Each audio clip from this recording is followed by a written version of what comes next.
Where do you find God? Almost sounds like a loaded question, doesn't it? I mean, if God was someone you could find, wouldn't everyone be out searching? Well, rather than looking for something elusive, like a pot of gold at the end of the rainbow, I reckon it's more about learning to recognise the way God is already present to us in our everyday lives. I'm Lizzie Oakes, and this is Where Do You Find God? My guest on the podcast today is Sheridan Voysey. Sheridan is an author, speaker and broadcaster. He's an Aussie, having been born in Brisbane and started his broadcasting career there. And he spent the last 15 years living in the UK. He is the author of 9 books, presenter of Pause for Thought on BBC Radio 2, and has had his writing featured in various publications, including writing for Our Daily Bread, a devotional read by 90 million people daily. Sheridan is also the founder of Friendship Lab, and his TEDx talk, How to Start a Friendship Revolution, has reached over 44,000 views on YouTube. Currently in Australia on speaking engagements, he's taking the time to connect with me today. Sheridan, welcome to Where Do You Find God? I'm so glad we get to have this conversation, Lizzie. Thank you so much for the invitation. Yeah, I was really looking forward to connecting with you. Tell me, how is it being back on Aussie soil? It's so interesting, because when Merrin, my wife, and I first moved to Oxford 15 years ago, we were walking down Corn Market, which is kind of what you and I might call a mall, but it's not really a mall in Oxford. But, you're walking down this kind of main shopping area, and a phone went off behind us.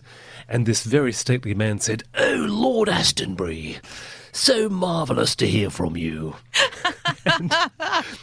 and we turned to each other and, you had this moment of going, I don't think we're in Kansas anymore, Toto, It was so different.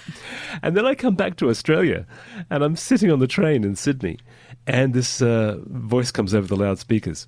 I'd just like to remind everybody it's not appropriate to put your feet on the chairs. So if you do have your feet on the chairs, now'd be a good time to take your feet off the chairs. That means you there in car 2. Yes, I can see you. You good Aussie bloke. That's what it's like coming back to Australia after 15 years in Oxford. Just give us a little insight to what Friendship Lab is before we sort of push into the conversation. Sheridan? Yeah, Friendship Lab is an organisation. It's a charity that is all about empowering adults to make their friendships thrive. How do we nurture the wisdom and skills to really take our friendships deeper? We know that at least 25% of the populations in Australia, no doubt New Zealand, and elsewhere around the world, at least 25% of people have got no close friends. We know that about 40% of us want to get closer to our friends. We don't know how. The loneliness figures are higher again. On and on it goes. And yet we have so ignored friendship as a relationship. Yeah. We've had books and apps and courses and organisations focused on dating, marriage and parenting, and I thank God for all of them, but we've had nothing for friendship, and so Friendship Lab really is there to fill that space. That's so good. When did you guys actually start Friendship Lab? Depends on what you mean by start. Was it the moment that the germ of the idea began? Was it the moment when we had our first board meeting as a board of trustees? Yep. Was it the day we finally, after wrestling for 6 months with the UK Charities Commission, finally got our registration?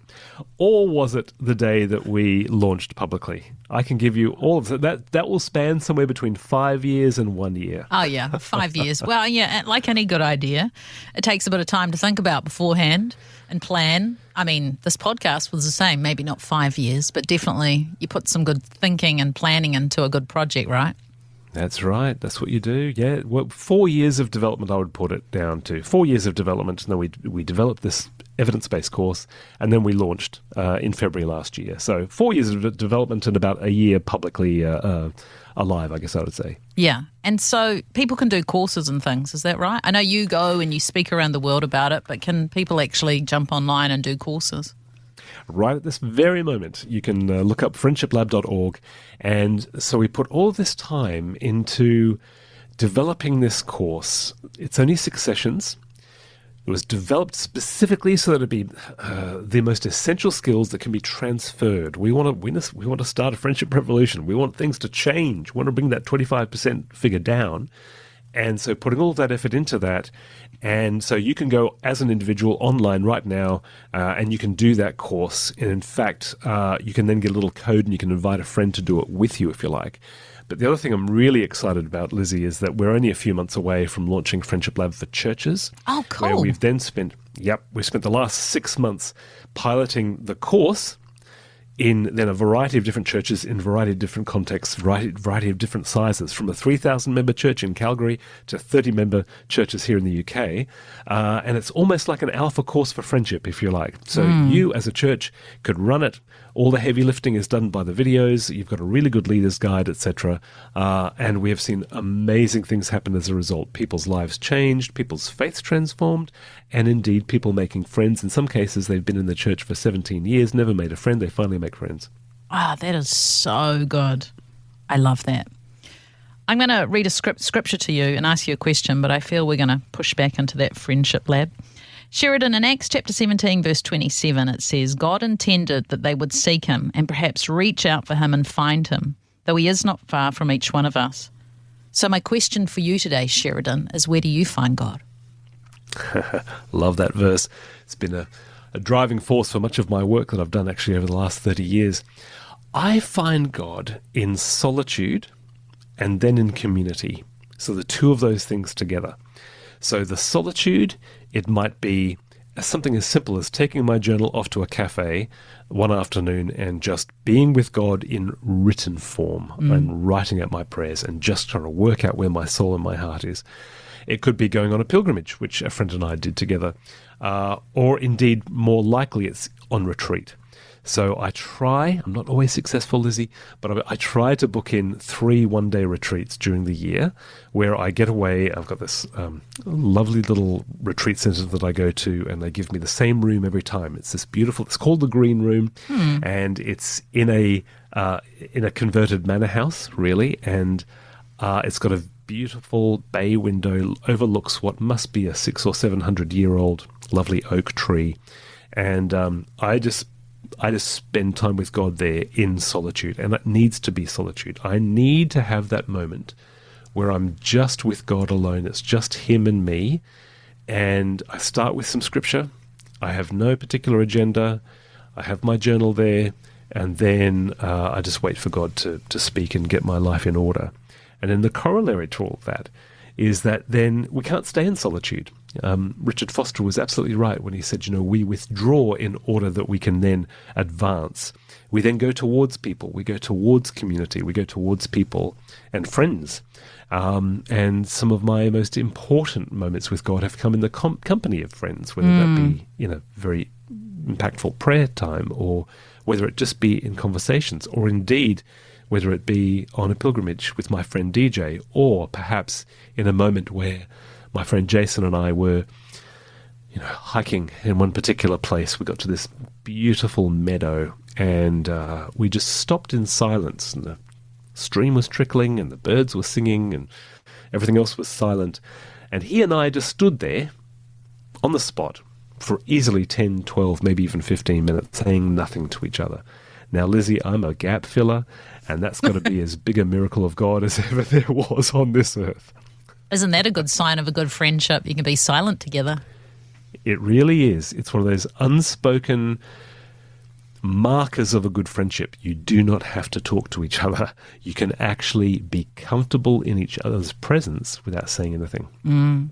So, when you have these times out, and I totally relate to that. I'm a massive journaler. It's just like I feel like I process my whole life in a book, and then I kind of dispose of the book. Hang on. You dispose of the book? It depends. You don't keep your journals? Well, I keep the stuff that's good, but some of it's just like processing, and I don't need to keep it, whereas the good stuff, the gold, kind of goes somewhere else. I'm just a massive...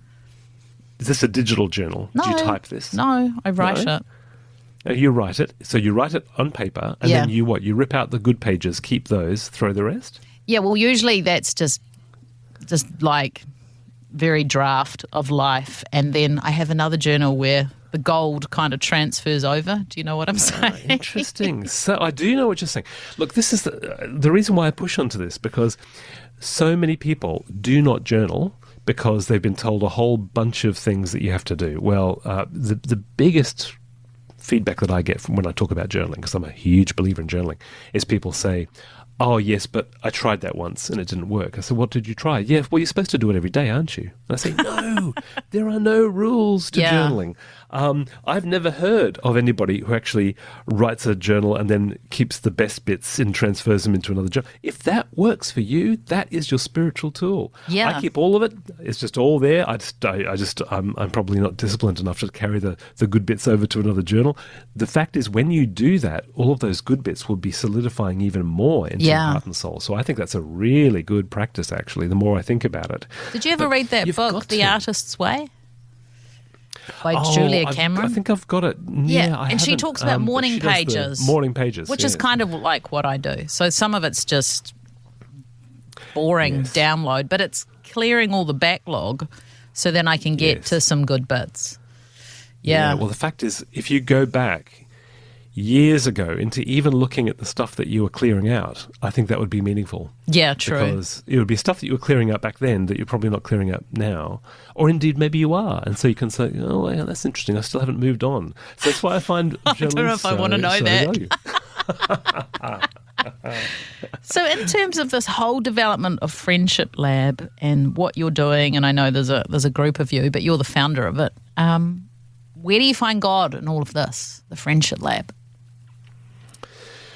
Well, let me take you to the very genesis of Friendship Lab and going back to that green room in that retreat centre. So I'll take you to two retreats, actually. So the first retreat was late 2019. I knew I had a big birthday coming up in a couple of years, and so I was starting to pray into that. And so I went away on this retreat and said, okay, Lord, I'll be 50 in a couple of years. What does the next season hold? Should I keep on going with what I've been doing? It's been quite fruitful. Is there something more for me to do? What?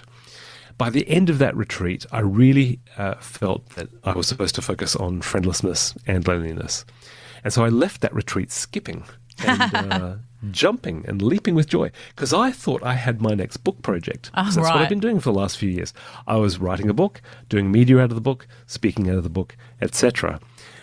12 months later, I had the book outlined. I had a couple of chapters written. I had a publisher interested. I'd done all this research, a year's worth of research into friendship. I'd had two major confirmations that I was on the right track. I'd written a little article for the Times newspaper in London that had done very well. Miracle of Miracles, got made the creative lead on BBC Radio 2's Friendship Season, which just doesn't happen. Wow. So it's just like, okay, I'm on the right track here. But by that end of that year, I felt there was a huge handbrake on the whole project. And I couldn't work out why. I felt like I just couldn't move forward with it. So I went back on retreat. And about 3 o'clock in the afternoon, I felt God say, you're thinking too small. Oh. You've been asking me how to write a book and get it out there. What if instead you were to focus on that 25% of people who've got no close friends and what it would take to bring that number down? And I remember, Lizzie, I was kind of a bit crestfallen at this stage because I realized even if a book did well, and, you know, very few books do well, none of mine have been, you know, huge sellers that have changed cultures. Even if the book did well, it wouldn't move that 25%. That's just such a hard number to move. And so it's just like, well, what would? Well, we'd have to have media collaborations and arts collaborations and educational collaborations. We'd need evidence-based courses. We would need, yes, a book at some stage and a podcast and all of these other things, but we'd need something far bigger. And I left that retreat, Lizzie, shaking in my boots because I realized this was something far beyond me. So that's the very first place. Absolutely. This was far beyond. I could not do this, you know, sitting in my little office, not tapping away on my little projects like I had been doing for the last 12 years since I'd moved to the UK at that stage. This was going to require so much more. I didn't realize how much more. And if you have been tapped on the shoulder by God to do something, just simply go and take the next step. There's going to be a whole bunch of steps in the future that are going to be so difficult, but you don't need to worry about those now. It's step by step by step. But the fact is that when those difficult times come, and by goodness, they will come, you can go back to that moment when God tapped you on the shoulder, and you know that you've been called to do this. And I keep on going back to that moment quite often, actually, I have to say, Lizzie. Oh, you're speaking to me, but we're talking about you today, so we'll keep on. Oh, that's good. Tell me. I want to hear your heart too.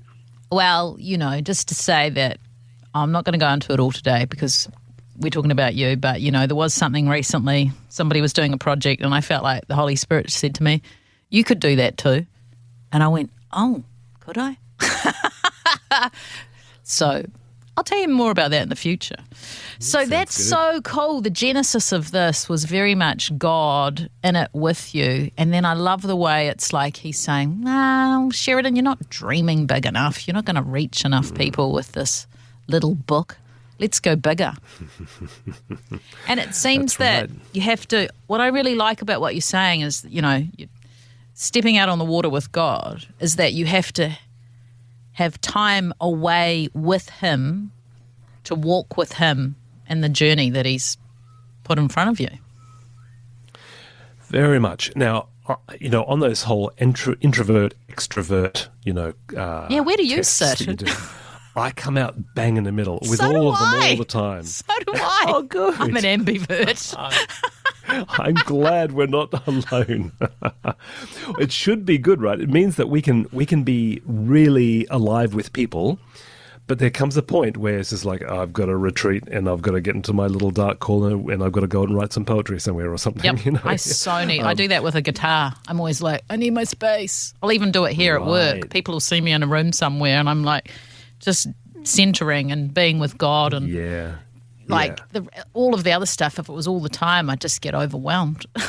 That's it. It's retreating for me, even if it's retreating to the spare room in our house, as kind of our own little retreat center, if you like. It's very much a response to overwhelm, because it's very easy to get overwhelmed in this world and with the projects that we're called to do and with family and all the other things that we've got going on. So that is very important. Yeah, so I need that solitude and that retreat time. And if I don't have it for some period of time, I do find myself getting more angsty. I do find my thoughts are just jumbling up. I was saying to my wife the other day, it's almost like there's this big row of beehives, and they're all the kind of various facets of Friendship Lab and the other things that I'm running. And, I walk over to one of the beehives and I pull out, one of those things that the bees are on. And the bees, where the honey is, and they start buzzing. Where all the honey is, yeah. The kind of slide slot things. I know what you're talking about. You know what I said. I know. And all the bees start swarming, and it's like each one of those bees is a task. It's saying, focus on me, focus on me, focus on me, focus on me. And then there's another hive and another hive in each one that I go to. A whole swarm of bees, focus on me, focus on me. And I have to get away from the hives. And I've got to work out, okay, which bee do I focus on next? And which 3 bees today? And which 15 bees for this week? Otherwise, it's just too easy to get overwhelmed with it all. But Jesus was like that, right? There was all this stuff to do, and he was like, I've got to get away with my dad. I've got to get away with my father. Mm-hmm. I can't constantly give out to all these people. In order to give, you've got to receive, right? Right, yeah. We love because he first loved us. God fills our hearts, Romans 5, God fills our hearts with his love. We need to be filled up. And for me, it's very much about filling up as well as recalibrating, like just getting my direction set, because there's too many voices calling out for my attention and your attention, our attention, for our listener as well. There's too many voices, whether it be voices in the world, in the media, voices in our family, voices in our projects that are saying, give me attention.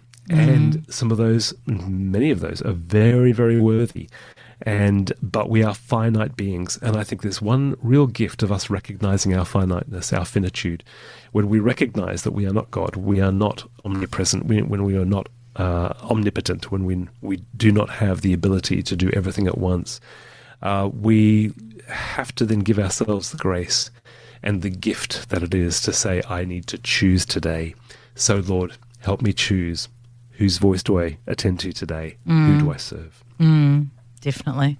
I always think in those moments of, I recognise what you're talking about. It's like I think of the father and I think, okay, well, I'm holding your hand and you're the dad and I'm the child. And say we're on a building site and he's got the hammer and nails. Maybe I'm just passing him a nail and he's building the house and that's my bit. And then I don't have to have the architectural plan of what we're building together. Love it. It's his responsibility. Great analogy. His yoke is easy and his burden is light, right? But we have to keep giving the burden over to him. Yes, I have to keep on reminding myself about that recently. Yeah. But again, where do I take on his yoke? I take it on in that quiet moment. And you're absolutely right. Jesus did this, every morning, heading up onto the mountains to pray, getting his directions for that day. He said, I only do what I see the Father doing. Well, when did he see what the Father was doing? Well, no doubt it started in that prayer time in the morning. And, there are different ways to have quiet times or devotional times and things like that. But I find that I need to have that solitude with God in the morning. Every morning it's at least half an hour. Sometimes it's an hour. Not because I'm holy, but because I'm needy. I hear you. I get before God and say, all right, everything that I've got on today, all the voices, all the things that are clamoring, all the tasks, all the to-do lists, because there are multiple to-do lists, not just multiple tasks on one to-do list.